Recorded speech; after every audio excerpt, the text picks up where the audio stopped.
ॐ कर्पूरगौरं करुणावतारं संसारसारं भुजगेन्द्रहारं सदा वसन्तं हृदयारविन्दे भवं भवानी सहितं नमामि। सम्पूर्ण दर्शक तथा श्रोता महानुभावहरू नमस्कार।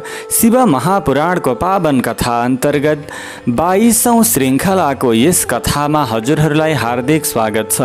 दर्शक महानुभावहरू, शिव महापुराणको अघिल्लो प्रसङ्गमा हामीले शिव पार्वतीका तपस्याका विभिन्न प्रसङ्गहरू, देवताका प्रार्थनाका प्रसङ्गहरू अनि उपदेशहरूका प्रसङ्गलाई श्रवण गरेका थियौँ। आजका श्रृङ्खलामा त्यहाँभन्दा अगाडिका प्रसङ्गहरू श्रवण गर्नेछौँ। भक्तिभावपूर्वक श्रवण गर्नुहोला।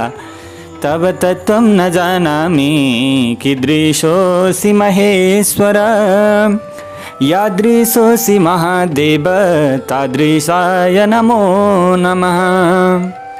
सप्तर्षिहरूलाई विभिन्न प्रकारका कुराहरूको उपदेश दिइसकेपछि सप्तर्षिहरूलाई आफ्नो धर्म मानि त्यसै गरी आफ्नो तपस्यामा कुनै प्रकारको कमजोरी नभएको प्रमाण दिइसकेपछि पार्वतीले विकार रहित चित्त सम्पन्न भएर भगवान शिवलाई सम्झँदै मौनता धारण गर्नुभयो। उहाँको यो ज्यादै उत्तम निर्णय सुनेर ती सप्तर्षिहरूले उहाँको जय जयकार गर्दै उहाँलाई आशीर्वाद प्रदान गरे। पार्वतीको परीक्षण गर्न गएका सप्तर्षि उहाँलाई प्रणाम गरेर तत्कालै भगवान शिवको नजिकमा गए। त्यहाँ पुगेर सबै कुरा विस्तार बताएपछि भगवानको आज्ञा अनुसार उनीहरू स्वर्गलोकमा गए।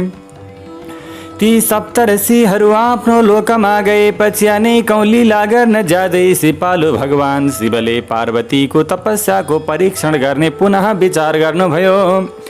उहाँ पार्वतीबाट धेरै प्रसन्न हुनुभएको थियो। उहाँ परीक्षण गर्नका लागि जटा धारण गरेको तपस्वीको रूप धारण गरेर माताले तपस्या गरिरहेको वनमा जानुभयो। उहाँ आफ्नो तेजले प्रकाशमय भएको बुढो ब्राह्मणको रूप धारण गरी हातमा लौरो र छाता लिएर त्यहाँ जानुभएको थियो। त्यो आश्रममा पुगेपछि उहाँले आफ्ना सङ्गिनीहरूले घेरिएर बसेकी र चन्द्रमाको शुद्ध कला जस्तै अत्यन्त सुन्दर देखिने कला जस्तै अनुभूति हुने पार्वतीलाई देख्नुभयो। उहाँ ब्रह्मचारीको स्वरूप धारण गर्नुभएका भगवान शिव पार्वतीलाई देखेर प्रेमपूर्वक उहाँको नजिकमा जानुभयो। ती ज्यादै आश्चर्यजनक ब्राह्मण आएको देखेपछि पार्वतीले विधिपूर्वक उहाँको सम्मान गर्नुभयो। यसरी आदरपूर्वक पूजा गरिसकेपछि पार्वतीले प्रसन्नतापूर्वक उहाँ ब्राह्मण रूपी भगवान शिवसँग भन्नुभयो, यो ब्राह्मणको स्वरूप धारण गरेर आउनुहुने तपाईँ को हुनुहुन्छ र यहाँ के काम लिएर आउनु भएको हो? तपाईँले आफ्नो तेजले यो समग्र वनलाई प्रकाशमय बनाइरहनु भएको छ, यसै कारण कृपया मेरो प्रश्नको जवाब दिनुहोला। ब्राह्मणको रूप धारण गरेका शिवजीले भन्नुभयो, म आफ्नो इच्छा अनुसार जतासुकै घुमफिर गर्ने बुढो ब्राह्मण हुँ। म पवित्र बुद्धि सम्पन्न तपस्वीहरूलाई सुख दिने र सबैको परोपकारी हुँ। तिमी को हौ, कसकी पुत्री हौ र यो मनुष्यविहीन वनमा किन घोडाको पन्जाले उभिएर मुनिहरूका लागि पनि अति दुर्लभ तपस्या गरिरहेकी छौ?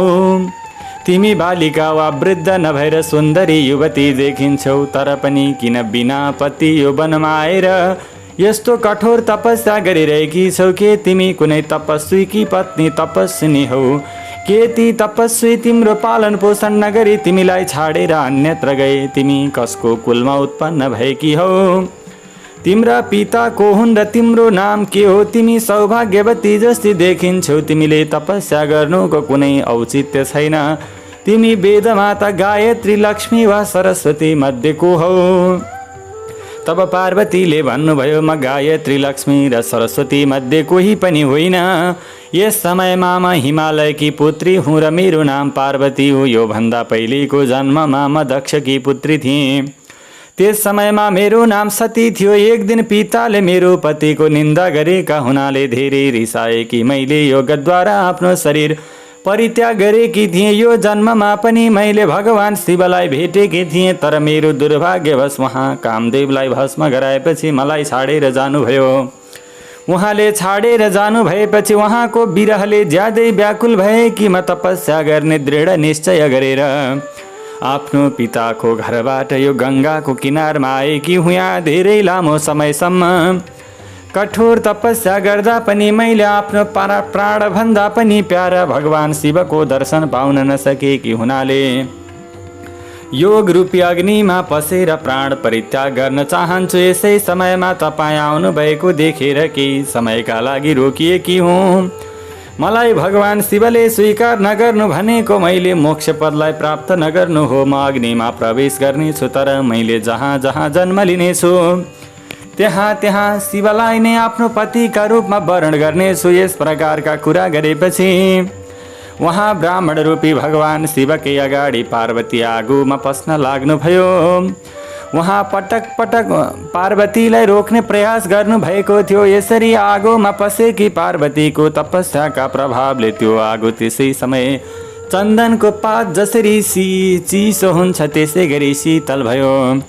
यसरी आगोमा पसेको केही समय आगोभित्र रहेर माथि आउन थालेकी पार्वतीलाई देखेर ब्राह्मण रूपी भगवान शिवले हाँस्दै भन्नुभयो, मैले तिम्रो तपस्याको प्रभावका विषयमा केही बुझ्न सकिन। तिम्रो शरीरलाई आगोले नजलाउनु तपस्या सफल भएको सङ्केत हो, तर अहिलेसम्म तिम्रो अभिलाषा पूर्ण नभएको हुँदा त्यो असफल भएको अनुभूति हुन्छ। यसै कारण तिमीले सबैलाई आनन्दित बनाउने म ब्राह्मणलाई आफ्नो अभिलाषाका विषयमा यथार्थ रूपमा बताऊ। उहाँ ब्राह्मणको रूपमा आउनुभएका भगवान शिवले यसरी सोध्नु भएपछि पार्वतीले आफ्नी सङ्गिनीलाई जवाफ दिन प्रेरित गर्नुभयो। यसरी पार्वतीबाट अभिप्रेरित भएकी विजया नाम गरेकी प्रख्यात सङ्गिनीले तपस्वीका रूपमा आउनुभएका भगवान शिवसँग भनिन्, म तपाईँलाई पार्वतीको उत्तम चरित्र र उनले तपस्या गर्नुको कारणका विषयमा यथार्थ रूपमा बताउँछु। यी मेरी सङ्गिनी हिमालयकी पुत्री हुन्। यिनी समग्र संसारमा पार्वती र कालिका नामले प्रख्यात छन् तथा यिनकी माताको नाम मेना हो। अहिलेसम्म यिनको कसैसँग विवाह भएको छैन। यिनी भगवान शिवबाहेक अरू कसैलाई चाहन्नन्। उहाँलाई प्राप्त गर्ने अभिलाषा लिएर 3000 वर्षदेखि तपस्या गरिरहेकी छन्। यसैले भगवान शिवलाई पाउनका लागि मेरी सङ्गिनीले यस्तो कठोर तपस्या गरेकी हुन्। यिनले यसरी तपस्या गर्नको कारणका बारेमा बताउँछु। यी पार्वती ब्रह्मा विष्णु इन्द्र सहितका देवताहरूलाई नभएर भगवान शिवलाई नै आफ्नो पतिका रूपमा प्राप्त गर्न चाहन्छन् तथा यिनले नारदको उपदेश अनुसार यो ज्यादै कठोर तपस्या गरिरहेकी छन्। विजयाका यस प्रकारका कुरा सुनेपछि ब्राह्मणको वेशमा आउनुभएका भगवान शिवले हाँस्दै भन्नुभयो, मलाई यी तिम्री सङ्गिनीले बताएका सबै कुरा ख्याल ठट्टा जस्तै लागिरहेको छ, किनकि यदि यो सबै कुरा सत्य हो भने पार्वती आफैले बताउन्। ब्राह्मणको स्वरूप धारण गर्नुभएका भगवान शिवका यस्ता कुरा सुनेपछि पार्वतीले भन्नुभयो, म आफ्नो यथार्थ कुरा बताउँछु। मैले भगवान शिवलाई आफ्नो पतिका रूपमा वर्ण गरिसकेकी छु। हुन त उहाँ ज्यादै दुर्लभ हुनुभएकाले मैले पाउन सकौँला नसकौँला, तर पनि म मनमा उत्पन्न भएको अभिलाषाका वशमा परेर तपस्या गरिरहेकी छु। पार्वतीका यस प्रकारका कुरा सुनेपछि ती ब्राह्मण रूपमा आउनुभएका शिवजीले भन्नुभयो, अहिलेसम्म मेरो मनमा यिनले कुन दुर्लभ वस्तु प्राप्त गर्ने अभिलाषाले यस्तो कठोर तपस्या गरेकी हुलिन् भन्ने कुरा जान्ने इच्छा थियो, तर तिम्रो मुखबाट तिमीले चाहेको कुरा सुन्न पाएको हुँदा अब म यहाँबाट जान्छु। तिमी आफ्नो इच्छा अनुसारको कार्य गर। यदि तिमीले मलाई नभनेकी भए मित्रता निष्फल हुने थियो। अब तिमीले आफ्नो कार्य अनुसारको फल अवश्य पाउनेछौ। तिमीलाई यसैबाट सुख प्राप्त भएको अनुभूति भइरहेको छ भने मेरो भन्नु केही छैन। यस प्रकारका कुरा गरेर ब्राह्मणले जाने निश्चय गरेपछि पार्वतीले उहाँलाई प्रणाम गर्दै भन्न लाग्नुभयो, तपाईँ किन जानुहुन्छ? बस्नुहोस् र मेरो कल्याण हुने कुरा बताइदिनुहोस्। पार्वतीले यसरी अनुरोध गरेपछि हातमा लौरो लिएका ब्राह्मणले त्यहीँ बसेर भने, यदि तिमीलाई मेरो कुरा सुन्ने चाहना छ र मलाई भक्तिभावले बस्न अनुरोध गरेकी हौ भने म तिमीलाई आफ्नो कल्याणको ज्ञान हुन तात्विक कुरा बताउँछु। मेरो मनमा भगवान शिवमाझि धेरै श्रद्धा रहेको छ। यसैले मैले उहाँलाई यथार्थ रूपमा जानेको हुनाले तिमीलाई विस्तारमा बताउँछु, तिमी ध्यानपूर्वक सुन। भगवान शिवले आफ्नो शरीरमा खरानी घस्नुहुन्छ, शिरमा जटा धारण गर्नुहुन्छ, धोतीको रूपमा बाघको छाला लगाउनुहुन्छ भने खास्टोका रूपमा हात्तीको छाला ओढ्नुहुन्छ। भिक्षा माग्नका लागि आत्मा खप्पर लिएर रहनुहुन्छ। उहाँको शरीरका सबै अङ्गमा सर्पका बथान बेरिएका हुन्छन्। उहाँ विष खाएरै पुष्ट हुनुहुन्छ। उहाँले नखाने कुरा पनि खानुहुन्छ। उहाँका आँखा ज्यादै भद्दा र डरलाग्दा देखिन्छन्। उहाँको जन्म कहिले कहाँ र कोबाट भएको हो कसैलाई थाहा छैन। उहाँ गृहस्थको भोगबाट यानि पति पत्नीका सम्बन्धहरूबाट सधैँ टाढा रहनुहुन्छ।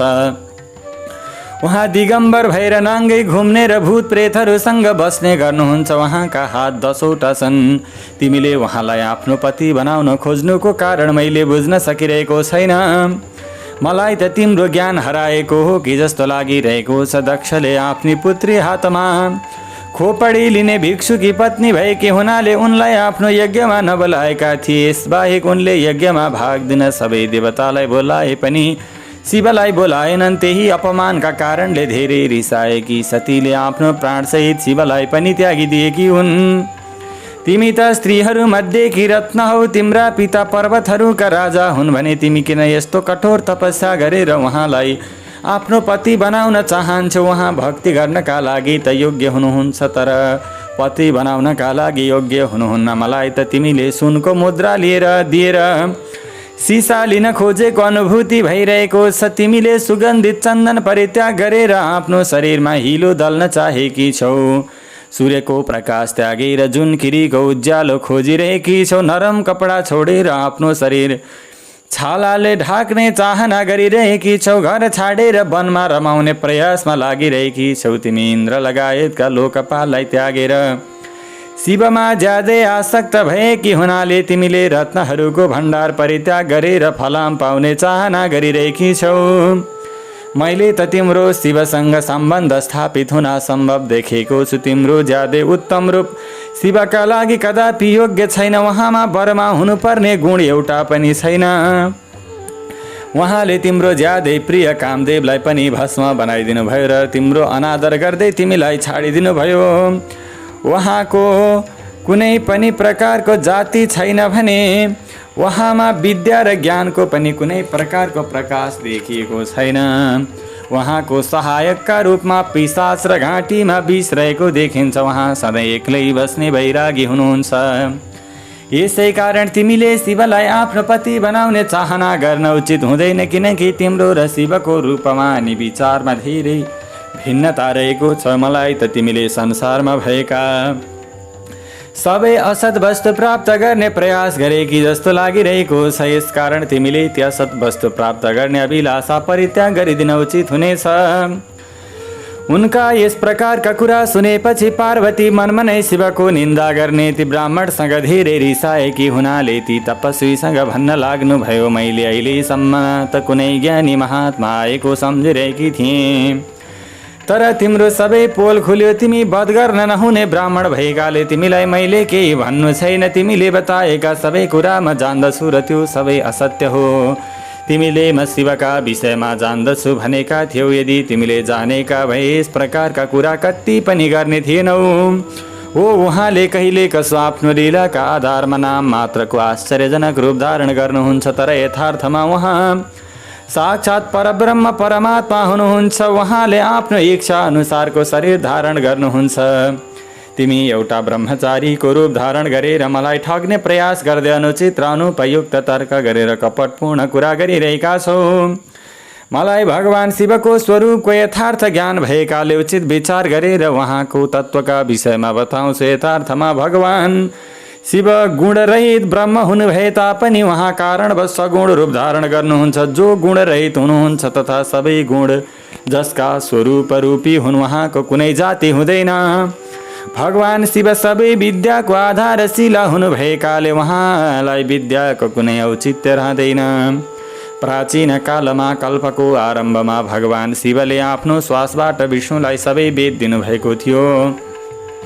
जो सबैको आदि कारण हुनुहुन्छ, उहाँको आयुको गणना हुन सम्भव हुन्छ। यी प्रकृति उहाँबाटै उत्पन्न भएकी हुन्, जसले सधैँ शक्तिका अधिपति भगवान शिवको प्रेमपूर्वक स्तुति गर्छन्। तिनलाई उहाँले प्रभु शक्ति, उत्साह शक्ति र मन्त्र शक्ति दिनुहुन्छ। भगवान शिवको स्तुति गर्ने जीवले मृत्युलाई पनि पराजित गर्दछ। यसै कारण उहाँ तीनवटै लोकमा मृत्युञ्जयका नामले प्रख्यात हुनुभएको छ। उहाँकै अनुकम्पाले विष्णुले विष्णुत्व, ब्रह्माले ब्रह्मत्व र देवताले देवत्व पाएका हुन्। उहाँ परब्रह्म परमात्मा हुनुभएकाले उहाँका विषयमा धेरै बताइरहन जरुरी नै छैन। उहाँको सेवा गरेपछि सबै अभिलाषा परिपूर्ण हुनेमा कुनै दुविधा छैन। भगवान शिवको स्तुति नगर्ने मनुष्य 7 जन्मसम्म गरिब हुन्छ भने उहाँको स्तुति गर्नेले कहिल्यै नसकिने लक्ष्मीलाई प्राप्त गर्दछ। हुन त माङ्गलिक वस्तु भगवान शिवको नजिकमा जाँदैनन्, तर पनि उहाँको स्मरण गर्ने बित्तिकै सबैको कल्याण हुन्छ। जसको पूजाका प्रभावले उपासना गर्नेका सबै अभिलाषा परिपूर्ण हुन्छन्। उहाँ निर्विकार परमात्मा शिवमा विकार हुन सम्भव छैन। जसको मुखबाट सधैँ शिव शब्द उच्चारण भइरहन्छ, त्यसको दर्शन गर्ने सबै पवित्र हुन्छन्। तिमीले उहाँले आफ्नो शरीरमा चिताको खरानी घस्नुहुन्छ भनेका थियौ। यदि उहाँले लगाएको खरानी अपवित्र हुन्थ्यो भने उहाँको शरीरबाट झरेको खरानी देवताहरूले आफ्नो शरीरमा, आफ्नो शिरमा किन लगाउँथे? यसै कारण शिवका अङ्गहरूको स्पर्श गर्नाले अपवित्र वस्तु पनि पवित्र हुन्छन्। जुन भगवान शिव सगुण रूप धारण गरेर तीनवटै लोकको हर्ता कर्ता बन्नुहुन्छ, जसलाई गुणविहीन रूपमा रहँदा शिव भनिन्छ, उहाँलाई बुद्धिका आधारमा यथार्थ रूपमा जान्न सकिँदैन। परब्रह्म परमात्मा शिवको गुणविहीन रूपका बारे तिमी जस्ता शिवको विरोधीले अथवा शिवको तत्त्वलाई नजान्नेले कहिल्यै पनि बुझ्न सक्दैनन्। जो दुराचारी र पापी छ त्यसलाई देवताहरूले बहिष्कार गर्दछन्। यस प्रकारका मनुष्यले गुणविहीन शिवको तत्त्वका बारेमा जान्न सक्दैनन्। जुन मनुष्यले तात्विक रूपमा नबुझेकाले शिवको निन्दा गर्दछन्, तिनीहरूका जन्मभरका पुण्य कर्महरू भस्म भएर जान्छन्। यहाँ मैले शिवको निन्दा गर्ने तिम्रो पूजा यानकि सम्मान गरेकी हुनाले मलाई पनि धेरै थोरै पाप अवश्य लाग्नेछ। शिवको विरोध गर्नेलाई देखेपछि आफूले लगाएका कपडा सहित स्नान गर्नुपर्छ भने शिव विरोधीलाई देख्ने बित्तिकै प्रायश्चित्त गर्नु पर्दछ। तिमी शिवका बारेमा मैले यथार्थ रूपमा जानेको छु भन्थ्यौ, तर तिमीले उहाँका बारेमा केही पनि जानेका रहेनछौ। भगवान शिव तिमीले बताए अनुसारकै हेर्दामा हुनु भए तापनि उहाँका जस्ता सुक्या अनेकौं रूप भए तापनि सत्पुरुषहरूले ध्यान गर्ने उहाँ गुण रहित भगवान शिव नै मेरो प्राण हुनुहुन्छ। ब्रह्मा र विष्णु कुनै पनि अवस्थामा उहाँ जस्तो हुन सक्दैनन्, किनकि तिनीहरू सधैँ कालको अधीनमा रहेका हुन्छन्। यसरी आफ्नो बुद्धिले तात्विक रूपमा विचार गरेर म यो वनमा आएर तपस्या गरिरहेकी छु। यसै कारण भगवान शिव हामी सबैको परमात्मा हुनुहुन्छ। मैले उहाँ दुखीमाथि अनुकम्पा गर्ने भगवान शिवलाई प्राप्त गर्ने दृढ निश्चय गरेकी छु। ती ब्राह्मणसँग यस प्रकारका कुरा गरेपछि मौन भएकी पार्वती विकार रहित चित्तले भगवान शिवको ध्यान गर्न थाल्नुभयो। पार्वतीका कुरा सुनेर केही भन्न उत्साहित भएका ती ब्रह्मचारी ब्राह्मणले बोल्नै लाग्दा शिवमा ज्यादै आसक्त भएकी पार्वतीले उनको निन्दा सुन्न स्वीकार गर्दै आफ्नै सङ्गिनी विजयासँग भन्नुभयो, यी अधम ब्राह्मण फेरि केही भन्न लागिरहेका छन्, यिनलाई रोक्ने प्रयास गर। यिनले शिवको निन्दा मात्र गर्दछन्। जसले शिवको निन्दा गर्छ त्यो मात्र नभएर सुन्ने पनि पापी हुन्छ। भगवान शिवका उपासकले शिवको निन्दा गर्नेको पछि लाग्नु हुँदैन। नि ब्राह्मण भएकाले यिनको वध गर्न नहुने हुँदा उनी रहेको ठाउँ छाडेर अन्त जान उचित हुन्छ। यसै कारण हामी अहिले यो ठाउँ छाडेर जाउँ, जसले गर्दा शिवको निन्दा सुन्नु नपरोस्। यस प्रकारका कुरा गरिसकेपछि पार्वतीले अन्त जान आफ्नो घोडा उचाल्ने लागेको देखेर भगवान शिवले आफ्नो यथार्थ रूपमा प्रकट भएर पार्वतीको हात समाउनु भयो। त्यो समयमा उहाँले पार्वतीले ध्यान गरेकै रूपमा दर्शन दिनुभयो। यसरी दर्शन पाएपछि पार्वतीले लाजले शिर निहुर्याउनु भयो। शिवले भन्नुभयो, तिमी मलाई छोडेर कहाँ जान्छौ? अब म तिमीलाई कहिल्यै परित्याग गर्ने छैन। म तिमीबाट ज्यादै प्रसन्न भएकाले तिमीले वर माग, म तिमीलाई तिम्रो अभिलाषा अनुसारको वर दिनेछु। मैले अनेकौँ किसिमले तिम्रो परीक्षण गरेँ, यसरी लौकिक व्यवहार गर्ने मलाई आफ्नै सम्झेर क्षमा गर। मैले तीनवटै लोकमा तिमी जस्ती प्रेमिकाहरू पाउँदिन, म यथार्थ रूपमा तिम्रो भएको हुनाले तिम्रो इच्छा पूर्ण भयो।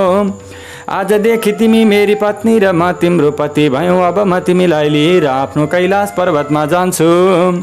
भगवान शिवका यस प्रकारका कुरा सुनेर पार्वती ज्यादै आनन्दित हुनुभयो। उहाँले तपस्या गर्दाको सबै कष्ट हटेको अनुभूति गर्नुभयो, किनकि परिश्रमको फल पाएपछि सबैले पहिलेको पीडा बिर्सन्छन्।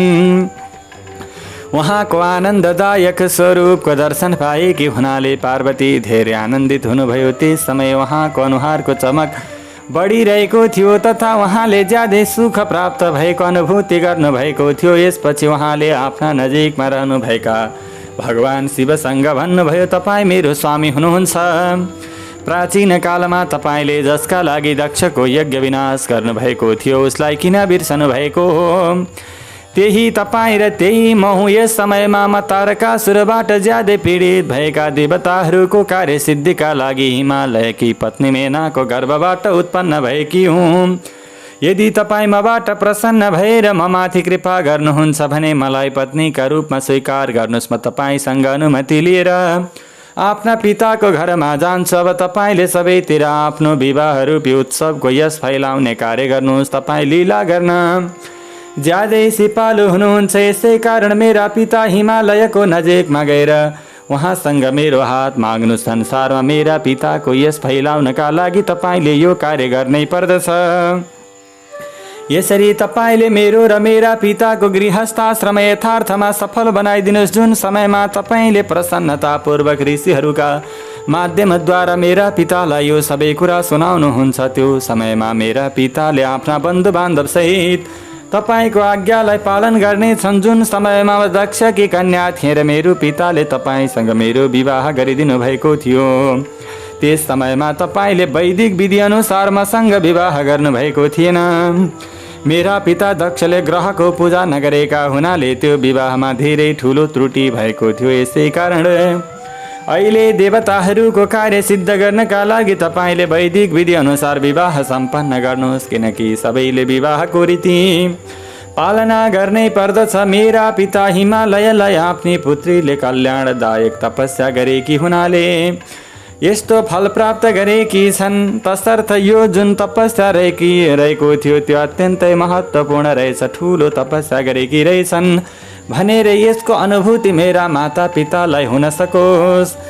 तब ब्रह्माजीले भन्नुभयो, पार्वतीका यस प्रकारका अत्यन्तै मनोहर हृदयलाई छुने अनि प्रेम भाव भरिएका नीतिका वचनहरूले भरिएका, नीति जिम्मेवारी र कर्तव्य बोधले भरिएका महत्त्वपूर्ण कुरा सुनेर ज्यादै प्रसन्न हुनुभएका भगवान शिवले मुसु मुसु हाँस्दै पार्वतीसँग भन्नुभयो, तिमी मेरो कुरा ध्यानपूर्वक सुनाइले मैले बताउन लागेको कुरा ज्यादै मङ्गलदायक भएकाले तिमीले यो सुनेर त्यसै अनुसार गर।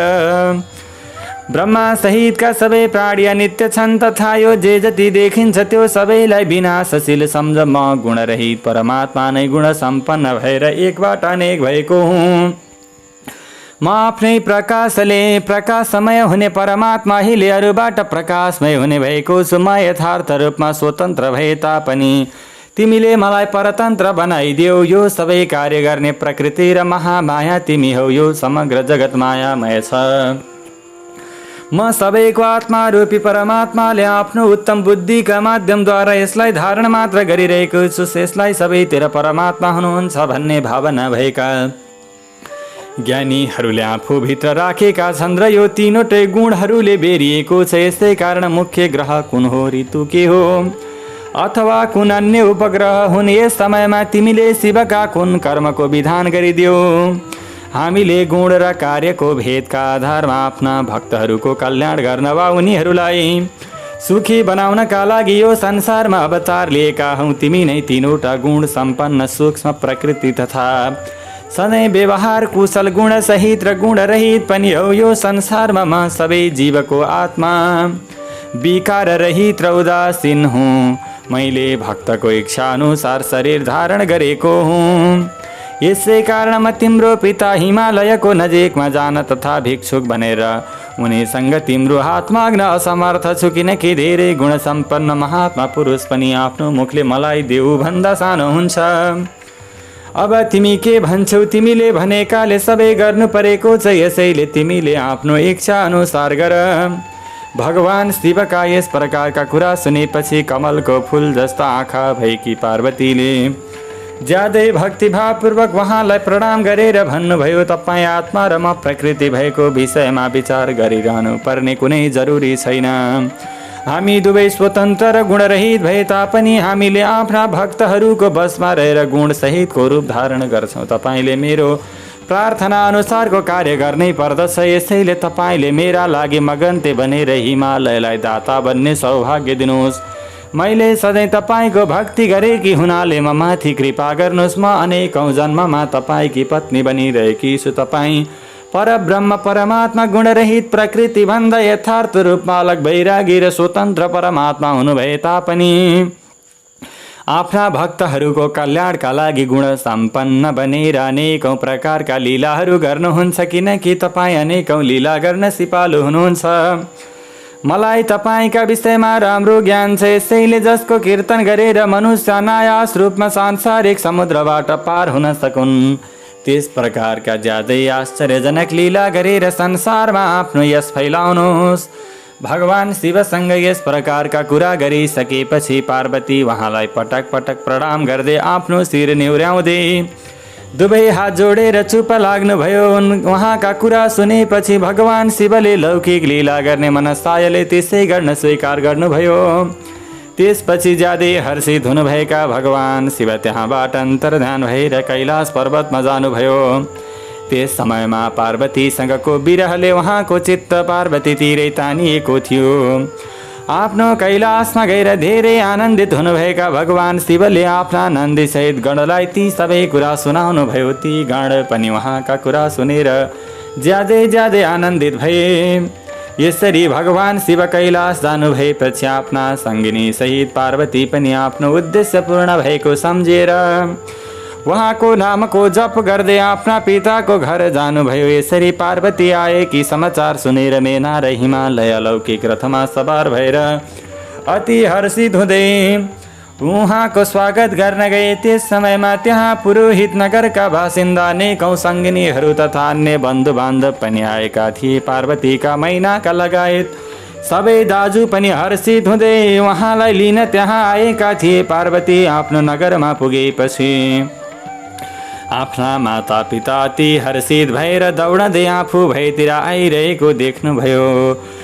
उहाँहरू यसरी आफूतिर आइरहेको देखेपछि हर्षको सीमा नरहेकी पार्वतीले उहाँहरूलाई प्रणाम गर्नुभयो। माता पिताले आशीर्वाद दिएर पार्वतीलाई अङ्कमाल गर्दै प्रेमका आँसु बगाउन थाले। त्यसपछि पार्वतीलाई सिलसिलाबद्ध रूपमा सबैले भेट्न थाले। त्यहाँ भेला भएका सबैले तिमीले आफ्नो कुलको उद्धार हुने कार्य गर्यौ, तिम्रो कारणले हामी सबै पवित्र भयौँ भनेर ज्यादै हर्षित हुँदै पार्वतीलाई धेरै प्रशंसा गरे। यसै गरी त्यहाँ सबैले चन्दन र फुलले पार्वतीको पूजा गरे। त्यसै समयमा विमानमा बसेका देवताहरूले पार्वतीलाई नमस्कार गरेर उहाँमाथि फुलको वर्षा गराउँदै उहाँको स्तुति गरे। त्यस समयमा तिमीलाई पनि एउटा ज्यादै सुन्दर विमानमा राखी ब्राह्मण तथा सबैलाई नगरमा लगे। यसपछि ब्राह्मण सङ्गिनी तथा अन्य स्त्रीहरूले आदर गर्दै पार्वतीलाई घरभित्र लगेर उहाँलाई ब्राह्मणहरूले आशीर्वाद प्रदान गरे। पार्वतीका पिता हिमालय र माता मेना धेरै खुसी भएका थिए। उनीहरूले आफ्नो गृहस्थ आश्रम सफल भएको सम्झँदै 1000 कुपुत्र भन्दा एउटी सुपुत्री उत्तम हुने अनुभूति गरे। हिमालयले सम्पूर्ण ब्राह्मण र यसको गान गर्नेहरूलाई धन दिए तथा मङ्गल पाठ गराए। त्यसपछि हिमालय सबैको सत्कार गरिसकेर गङ्गामा स्नान गर्न गए। यसै समयमा आफ्ना भक्तको चाहना अनुसारको लीला गर्न ज्यादै सिपालु भगवान शिव एउटा सल नृत्य गर्ने पुरुषको स्वरूप धारण गरेर मेनाको नजिकमा आउनुभयो। उहाँले देब्रे हातमा सिंह र दाहिने हातमा डमरू लिनुभएको थियो भने रातो कपडा लगाउनु भएका शिवले नाचगानमा आफ्नो कुशलताको परिचय दिइरहनु भएको थियो। यसरी सुन्दर नृत्यकर्ताको रूप धारण गर्नुभएका भगवान शिवले मेनाको नजिकैमा बसेका स्त्रीहरूको छेउमा पुगेर सुन्दर नाच देखाउँदै अनेकौं प्रकारका मिठा गीत गाउन थाल्नुभयो। उहाँले त्यहाँ धेरै मिठो ध्वनि निस्कने सिंह र डमरू पनि बजाएर अनेकौं किसिमका मनै लोभ्याउने लीला गर्नुभयो। त्यहाँ नृत्य गर्ने पुरुषको त्यो लीला हेर्नका लागि नगरका सबै स्त्री पुरुष बालक र बुढाबुढी अनायास रूपमा भेला हुन थाले। उहाँको त्यो अति मिठो गीत सुनेर तथा मनै लोभ्याउने नृत्य देखेर त्यहाँ आएका सबै तत्कालै मोहित भए भने मेना पनि मोहित भइन्। त्यस समयमा पार्वतीले आफ्नो हृदयमा साक्षात् भगवान शिवको दर्शन गर्नुभयो। उहाँ त्रिशूल लगाए धारण गर्नुभएकाले अत्यन्तै सुन्दर देखिनु भएको थियो। उहाँका सबै अङ्ग खरानीले सजिएका थिए। उहाँले हड्डीहरूको माला लगाउनु भएको थियो। उहाँको मुखमण्डल चन्द्रमा सूर्य र अग्निरूपी तीनवटा आँखाले प्रकाशमय भएको थियो। उहाँले नागको नै जनै लगाउनु भएको थियो। उहाँको त्यो धेरै राम्रो रूप देखेर पार्वती प्रेमले मूर्छित हुनुभयो। उहाँले पार्वतीसँग वर माग भनिरहनु भएको थियो। आफ्नो हृदयमा रहनुभएका भगवान शिवलाई यो रूपमा देखेर पार्वतीले उहाँलाई प्रणाम गरेर मनमा नै तपाईँ मेरो पति बनिदिनुहोस् भन्नुभयो। उहाँ प्रेम सम्पन्न हृदयले पार्वतीलाई उहाँको अभिलाषा अनुसारको वरदान दिएर फेरि अन्तर्धान भएर उहाँले पहिलेको जस्तै गरी भिक्षा माग्ने नृत्यकारको रूप धारण गरी अत्यन्तै उत्तम नृत्य गर्न थाल्नुभयो। त्यस समयमा मेना सुनको थालमा राखेका अनेकौं रत्नहरू ल्याएर हर्षित हुँदै उहाँलाई दिन थालिन्। उनको त्यो ऐश्वर्य देखेर भगवान शिव मनमन नै प्रसन्न हुनुभए तापनि उहाँले ती रत्नहरू स्वीकार गर्नु भएन। उहाँ भिक्षाका रूपमा उनकी पुत्री पार्वती माग्दै नाच्ने र गाउने प्रयासमा लाग्नुभयो। उहाँ भिक्षुक नृत्यकर्ताको रूप धारण गर्नुभएका शिवका कुरा सुनेर मेनालाई धेरै रिस उठेकाले उनी उहाँलाई गाली गर्न थालिन्। उनको मनमा भगवान शिवलाई बाहिर निकालिदिने इच्छा उत्पन्न भयो। यसै समयमा हिमालय गङ्गामा स्नान गरेर आइपुगे। उनले आफ्नो आँगनमाथि मनुष्य रूप धारण गर्नुभएका भिक्षु रूपी भगवान शिव उभिनु भएको देखे। मेनाबाट सबै कुरा सुनेपछि उनी धेरै रिसाए। उनले आफ्ना सेवकहरूलाई उहाँ नृत्यकारको रूपधारी भगवान शिवलाई बाहिर निकाल्ने आदेश दिए। उहाँ आफ्नो तेजले धेरै दन्किएको अग्नि जस्तै गरी प्रज्वलित हुनुभएकाले उहाँलाई छुन ज्यादै कठिन थियो। यसै कारण कसैले पनि उहाँलाई त्यहाँबाट बाहिर निकाल्न सकेनन्। यसपछि अनेकौं प्रकारका लीला गर्न ज्यादै सिपालु उहाँले हिमालयलाई जसले मगन्तेले छोरी माग्यो भनेर धपाएका थिए उनीलाई आफ्नो अनन्त प्रभाव देखाउन थाल्नुभयो। हिमालयले उहाँ भिक्षु रूपी शिवले तत्कालै विष्णुको रूप धारण गर्नुभएको उहाँको शिरका मुकुट, कानमा कुण्डल र शरीरमा पीताम्बर शोभायमान भएका तथा उहाँका चारवटा हात देखे। यसै गरी उनले आफूले पूजा गर्दा विष्णुलाई चढाएका फूल सहितका सबै सामग्री उहाँ भिक्षुरूपी भगवान शिवको शरीर र शिरमा रहेको देखे। त्यसपछि हिमालयले उहाँको भिक्षुरूपी भगवान शिवलाई ब्रह्माको रूपमा देखे। उहाँको शरीरको वर्ण रातो थियो भने उहाँले वैदिक सूक्त पाठ गरिरहनु भएको थियो। यसपछि हिमालयले उहाँ नृत्यकार रूपी भगवान शिवलाई एकै क्षणमा समग्र जगतका आँखा स्वरूप सूर्यको आकारमा देखे। त्यसपछि उहाँ ज्यादै आश्चर्यजनक रुद्रका रूपमा देखा पर्नुभयो। उहाँसँगै पार्वती पनि हुनुहुन्थ्यो। त्यहाँ उत्तम तेज सम्पन्न रुद्र मुसु मुसु हाँसिरहनु भएको थियो। यसपछि उहाँ केवल तेज सम्पन्न रूपमा देखा पर्नुभयो। उहाँको त्यो स्वरूप आकारविहीन मायाबाट अलग उपाधि रहित वैराग्य वा उदासीन र ज्यादै आश्चर्यजनक थियो। यस प्रकारले हिमालयले उहाँका अनेकौं प्रकारका रूप देखे। यसबाट ज्यादै आश्चर्यचकित भएका हिमालय तत्कालै परमानन्दको गहिराईमा पुगे। त्यसपछि सुन्दर लीला गर्ने उहाँ भिक्षु रूपी भगवान शिवले पार्वतीलाई भिक्षाका रूपमा माग्नुभयो। तर शिवको मायाबाट मोहित भएका हिमालयले उहाँको त्यो माग स्वीकार गरेकाले उहाँ खाली हात त्यहाँबाट अन्तर्धान हुनुभयो। यसपछि मेना र हिमालयलाई ज्ञान प्राप्त भएकाले उनीहरूले भगवान शिव हामीलाई आफ्नो मायाले छलेर आफ्नो ठाउँमा जानुभयो भन्ने विचार गर्न थाले। यसपछि ती दुवैमा भगवान् शिवमा पराभक्ति उत्पन्न भयो, जुन मुक्तिदायक अलौकिक र आनन्दित तुल्याउने थियो। ओम अस्तु तब तत्त्वं न जानामि कीदृशोऽसि महेश्वर, यादृशोऽसि महादेव तादृशाय नमो नमः। अवस्थ दर्शक महानुभावहरू, यो अत्यन्तै पावन अत्यन्तै सुन्दर प्रसङ्ग सहित आजको शिव महापुराणको कथालाई यहीँ विश्राम गरिएको छ। भोलिका कथामा यसपछिका शिव पार्वतीका विवाहका प्रसङ्गहरू हामीले श्रवण गर्नेछौँ। देवादिदेव महादेवको गौरी शङ्कर भगवानको परम कृपा हजुर तथा हजुरका परिवारगणमा सदा सर्वदा रहिरहोस्। अर्को श्रृङ्खलासम्मका लागि बिदा दिनुहोस्। अर्को श्रृङ्खलामा हाम्रो पुनः भेट हुने नै छ। नमस्कार।